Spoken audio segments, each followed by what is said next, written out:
آزادی بیان،言论自由 free speech.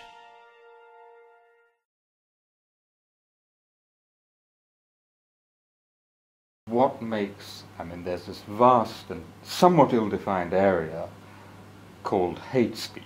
Mm-hmm.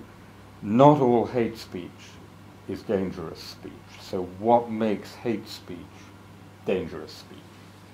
So it's a wonderful question. What is it that makes hate speech dangerous?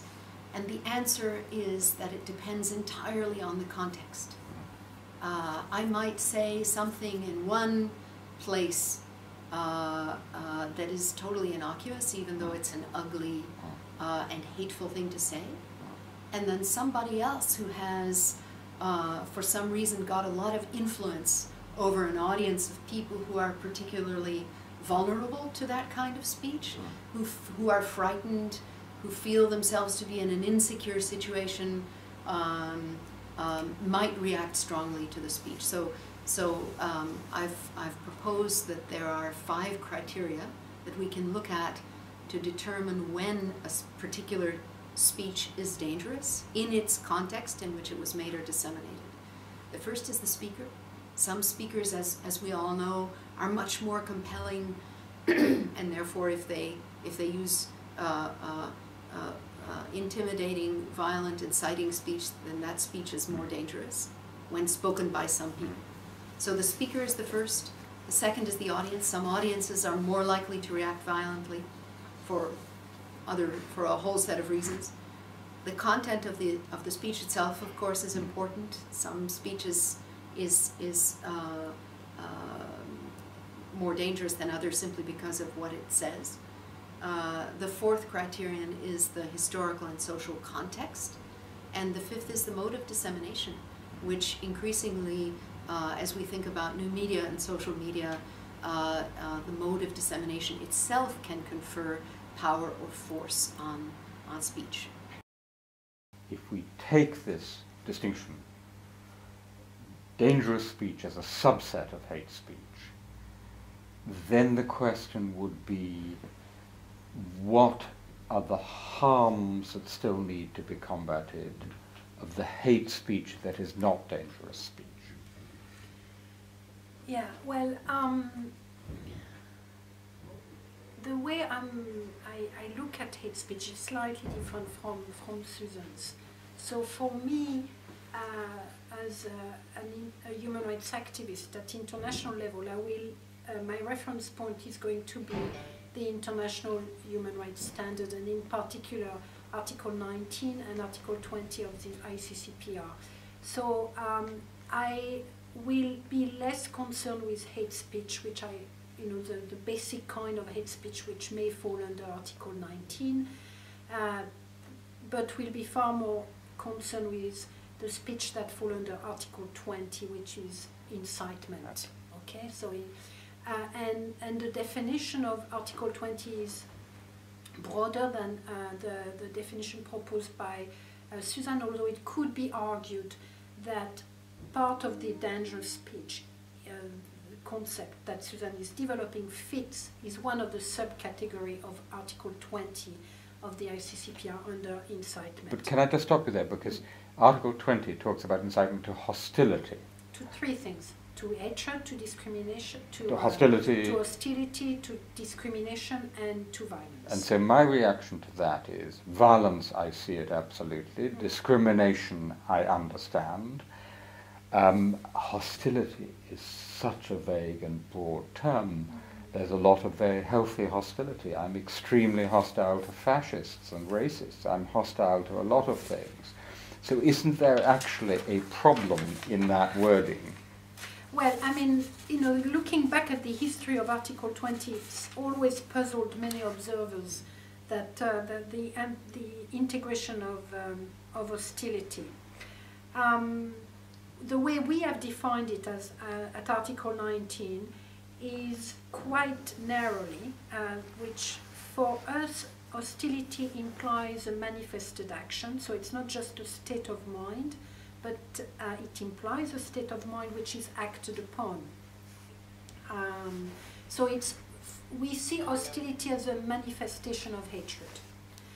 And therefore we define it in a way which I think fits within Article 20, but I'm completely aware of the fact that people may have different definition of hostility. We have gone as far as defining it, I think, based on a Canadian maybe definition, I forgot, as the manifestation of intense and irrational emotions of opprobrium, enmity, and detestation toward the target group. And this definition of hostility has been the object of many discussions with a variety of experts on that issue. I don't think that you can find a good definition. I think clearly hostility, is a bit of a, I don't know what you guys think, but seems almost like a third category to put together things that could not fit anywhere else really. So it is a complicated term in the context of Article 20, but it's not one that can be completely ignored. If you want to unpack Article 20, you've got to deal with hostility. But let me just come in there, because our fourth principle is we speak openly and with civility about all kinds of human difference. Is it not the case that some of what is described as hate speech legislation in Europe over the last 20 years has put that in question, that it's blurred the line between speaking openly about difference and hostility or hatred? What we have found when we have looked at, we meaning Article 19, when we looked at the laws and the jurisprudence on so-called hate speech in Europe, as in Asia, in fact, or indeed in Africa, actually there is little relationship between the so-called hate speech legislation and Article 20. In other words, the influence of Article 20 on domestic legislation is very limited. So you have a full development of legislation on so-called hate speech, which is not really grounded or not at all grounded in Article 20. In fact, in Latin America, Article 20 is nowhere to be seen, with maybe one exception in the full continent. So the influence of Article 20 is very limited, and I completely agree that there is a large body of law on so-called hate speech which goes way beyond the threshold that Article 20 aimed to put in place around incitement. So, just to clarify your position on Article 19, your position is we should get back to Article 19 and Article 20 and balance them with a clear and narrow definition of hostility. Well, I mean, I will not be so, putting that much emphasis on hostility. Actually, I will argue that that when the concept of incitement of Article 20 and incitement was developed, there was some very good, solid basis behind it in terms of prevention, in terms of human dignity and so on, which I believe set the threshold at the right level. But over the last 20, 30 years, we moved away from that threshold in response to various political constraints or pressures, and indeed the so-called multiculturalism. So our recommendation is that if, and to the extent that we do need legislation on hate speech, as you know, the United States has a very narrow understanding of it, but to the extent that we do need legislation on hate speech, that should be narrowly defined as per Article 20, and therefore the criminalization and any kind of actions taken against that speech must be taken when the threshold of incitement under Article 20 is met. That includes hostility, but it also, of course, includes incitement to discrimination and incitement to violence. But what about the American position? Well, the American position, which Susan can elaborate far better than I on, as first of all, the American doesn't agree with Article 20, so that's they've never accepted it. And the First Amendment tradition is really a tradition that allows a large, what will qualify as incitement speech under Article 20, except for that speech that incite almost imminent violence, I will say. So it's it's a narrow form within the context of Article 20. It's a narrow threshold. But let me put to you this thought: not everything we do to secure civilized freedom of expression has to be done by law. No. Could one not argue that it's dangerous speech which we should try to combat by law, and the other kinds of harm that are done by hate speech should be countered by social practice, educational practice, good journalism, media pluralism, and many other instruments? Why use the law? Well, actually, Article 19, and I personally do not necessarily recommend a legal response to hate speech. In a document called the Camden Principles, which we published 2 years ago, we really insisted that the response to incitement speech must go beyond the law and get into exactly what you're talking about. First of all, a diverse media landscape, minority medias. I mean, one of the issues regarding the effect of hate speech is that the people that are targeted have often very little recourse. They do not have access to mainstream media. They feel silenced, not only because of the hate speech, but because of the structural environment within which they operate. So to mitigate the impact of hate speech, whether it's incitement or not, as a matter of fact, to mitigate the impact of hate speech, it's very important that minorities, people, community that are the target of those speech should be able to reply, should be able to put forward their views, including of themselves, and the importance of diversity and pluralism of the media. The importance, of course, also of diversity reporting in mainstream media. How do we contextualize issues around racism and religion? How does a journalist report on issue on racist act and so on and so forth? The law for Article 19 in the Camden Principle is the last of the proposal that we're making, the recommendation that we're making, and before that we have a number of other recommendations around ethical reporting, around education, on the role of moral leadership on the part of political leaders. So there is a large number of action that needs to be taken before we got to the very strong arm of the criminal law.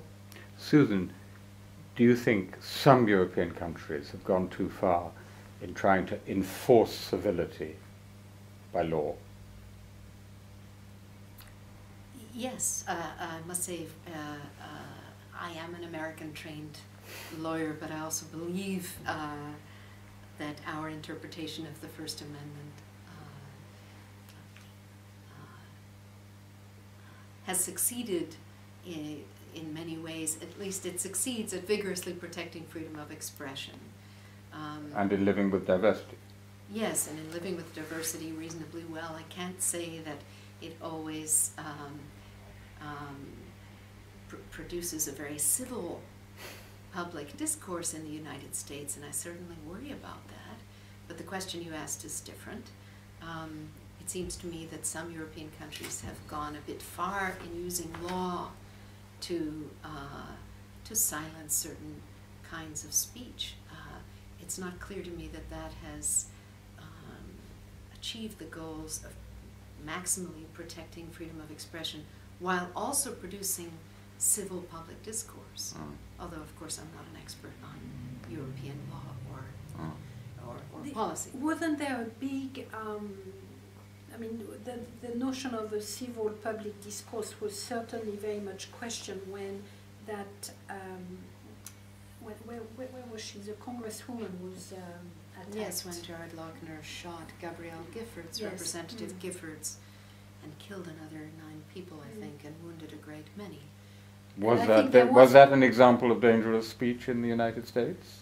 The kind of rhetoric that was being used? It's an excellent question. Almost immediately after that terrible national disaster for us, a sheriff in Arizona where this shooting took place who is a friend of Representative Giffords, said, I don't recall his words exactly, but he suggested that Representative Giffords had been shot in part because of some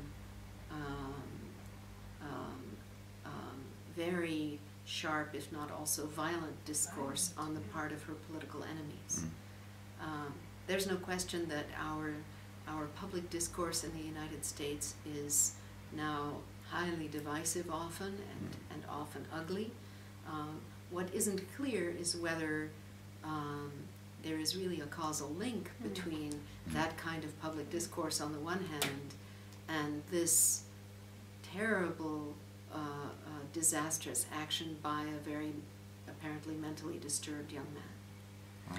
But the point I'm making, Timothy, that I do not think that the United States stand, because of the First Amendment, stands as a model of civil public discourse at all. For me, most of the public discourse in the United States is highly shocking. The way some people are talking about President Obama, I found extraordinarily shocking. And it's way beyond what I will qualify as a civil discourse, for instance.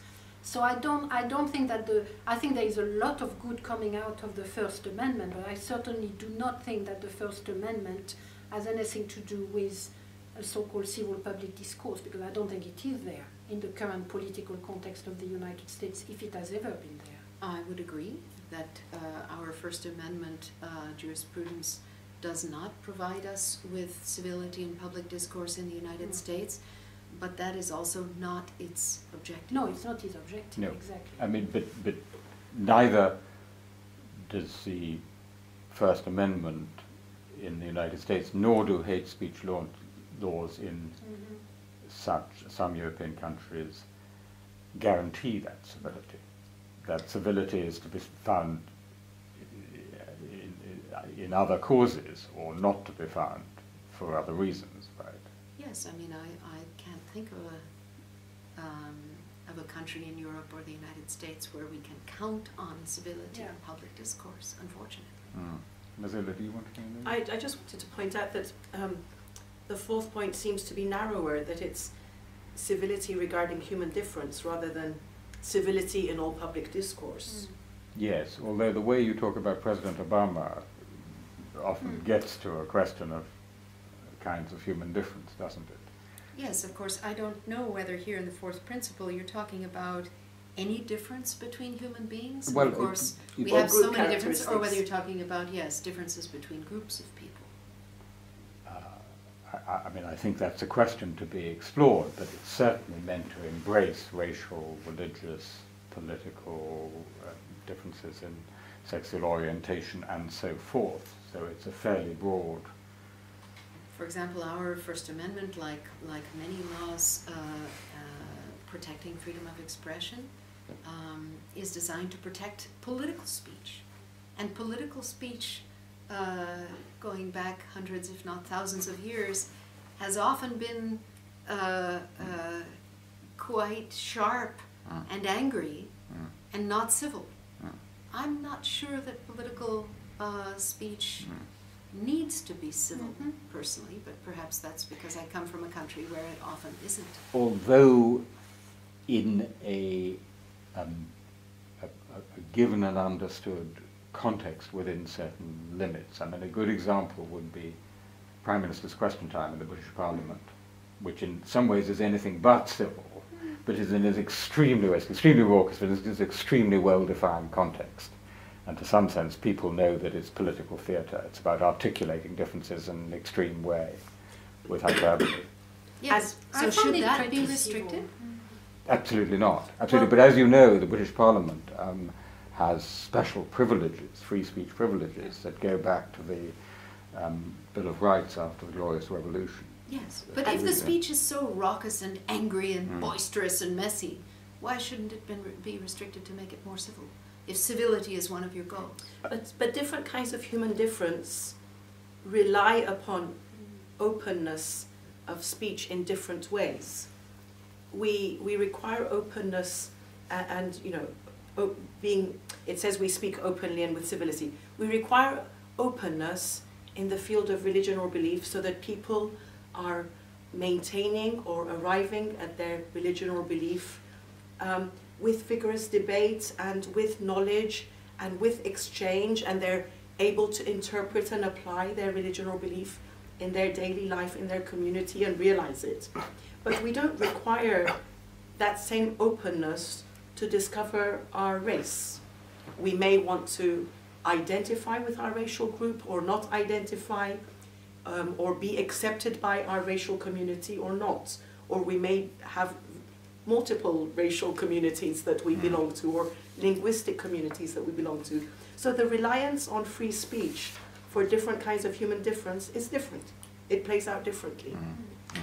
I didn't interpret principle 4 myself as meaning being civil in all kind of circumstances. I think it's really to be civil about what makes us what makes us different in terms of our race, our religion, our gender, our ethnicity. And from that standpoint, even though the debates in the British Parliament are extremely